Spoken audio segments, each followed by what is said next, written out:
A man on trial for drugging, raping and murdering his 14-year-old daughter admitted to the charges on Tuesday, after striking a deal with prosecutors that will save him from the death penalty.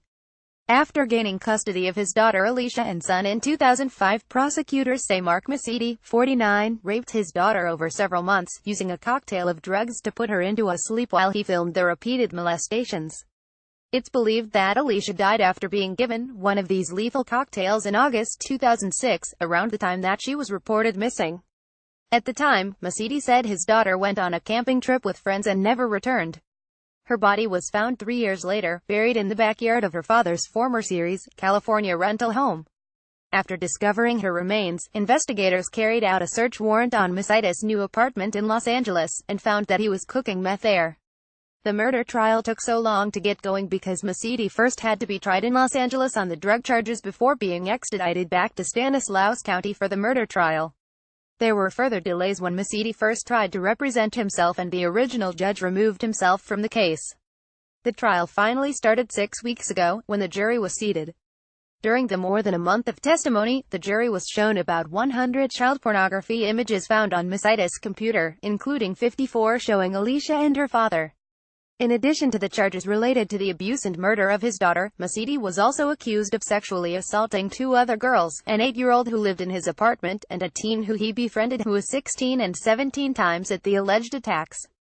The jury was also shown a video of Masidi setting up a hidden camera in the 8-year-old victim's bedroom. There was more where that came from too. Ceres Police Detective Arthur Hively was expected to show the jury the rest of the about 1,700 child porn images and videos found on Masidi's computers in the coming days of the trial. According to Alicia's great-aunt Roberta Fitzpatrick, Masidi admitted to the charges to spare family members from 3 more months of disturbing testimony. "I'm just extremely relieved the trial is over," Fitzpatrick told the Mercury News. "It's been a very, very long horrible journey, not just for me but for Alicia's mom." Prosecutors were planning to seek the death penalty for Masidi, but agreed not to once he admitted to the charges. He now faces a sentence of life in prison without the possibility of parole when he is sentenced on November 28. Masidi's admission brings to an end a particularly long road to justice.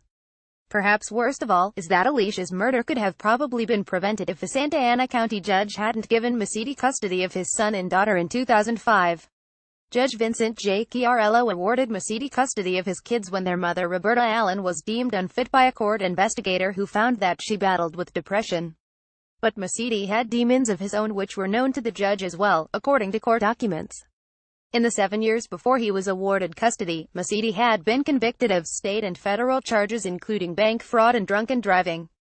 He had also been charged with domestic violence and was ordered to attend anger management classes. Records show he failed to comply with court orders to attend drug and alcohol treatment programs, which landed him in prison for violating probation. Nonetheless, he still won custody of the kids. Prosecutors say Alicia and her brother lived with their father for about 9 months before she was murdered. It's believed that Alicia was killed sometime in August 2006. At the time, her father said she went camping with friends and her dog and never returned. Shortly after she went missing, Masidi was evicted from the rental home they shared. 3 years later, a detective assigned to Alicia's case retired. Police officials ordered a new round of interviews into her disappearance. Shortly after that, in March 2009, police got a warrant to search Masidi's old rental property. Cadaver-sniffing dogs helped locate the teen's remains, buried in the backyard. Prosecutors say she died of a drug overdose. A few days later, police tracked Masidi down to an apartment in Los Angeles and got a search warrant to look through it. Inside they found a meth lab, and he was arrested on drug charges. In 2011, he was convicted on the charges and finally transferred back to Stanislaus County to face the murder charges. Fitzpatrick told the Modesto Bee that she was relieved to hear Masidi's admission. "It's over. It's been almost 12 years since she disappeared," Fitzpatrick said. "I just want to put it all behind me, except for honoring Alicia." Chief Deputy District Attorney Annette Reese also spoke out after the Tuesday hearing. "I am very grateful by this just result and closure from these events for all 3 victims in this case," Reese said. "I hope this represents the end of a tortuous 11-year process for these families."